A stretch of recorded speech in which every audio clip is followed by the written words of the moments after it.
rasa takut dihakimi ataupun dijudge. Kita semua pernah merasakannya, entah saat itu ingin memposting foto di Instagram, memberikan opini di grup chat, atau bahkan sekedar berpakaian sedikit berbeda. Ketakutan ini seringkali membuat kita urung berekspresi, membatasi diri, dan pada akhirnya melewatkan banyak kesempatan. Nah, pertanyaan terbesarnya adalah, mengapa rasa takut ini begitu kuat?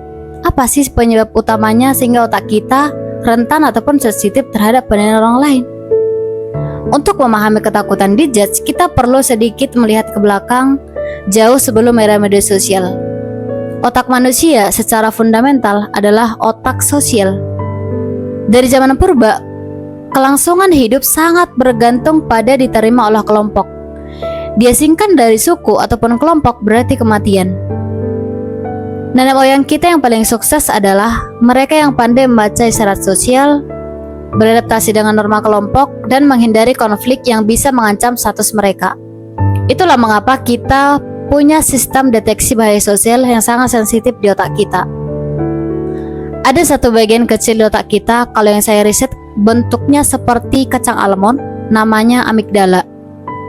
Amigdala adalah semacam pusat alarm di otak kita yang tugas utamanya adalah mengenali dan merespon ancaman, termasuk ancaman sosial.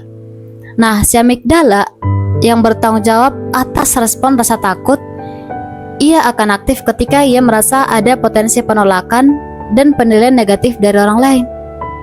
Otak kita secara otomatis memindah lingkungan sosial untuk mencari tanda-tanda bahaya tersebut. Selain amigdala, ada satu lagi yaitu dopamin.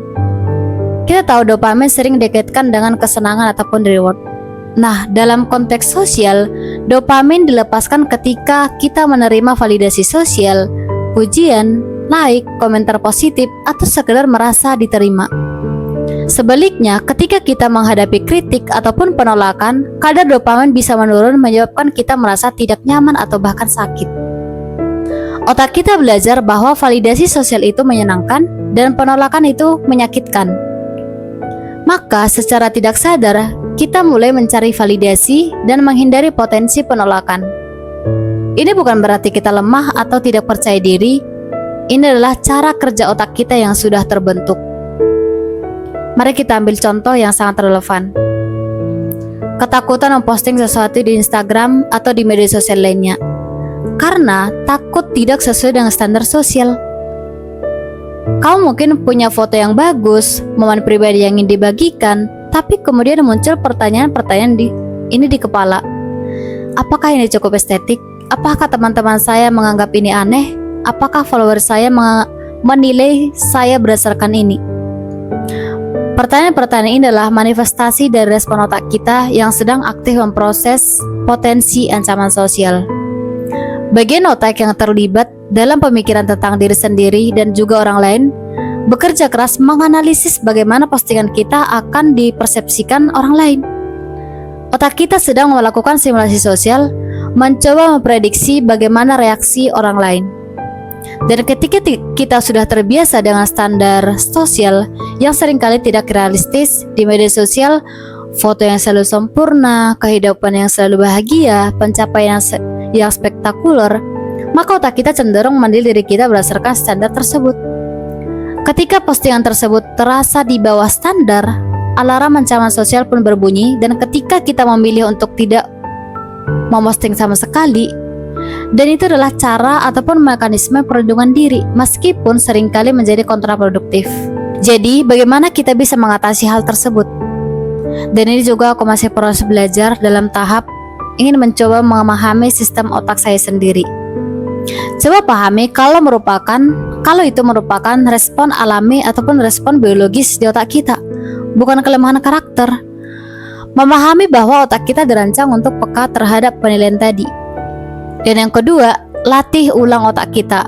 Ini bukan berarti kita harus mengabaikan semua kritik orang lain, tetapi lebih kepada memprioritaskan validasi internal daripada validasi eksternal.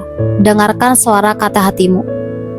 Dan yang ketiga, kenali value diri sendiri. Apa sih yang kita harus lakukan? Apa sih yang penting buat kita?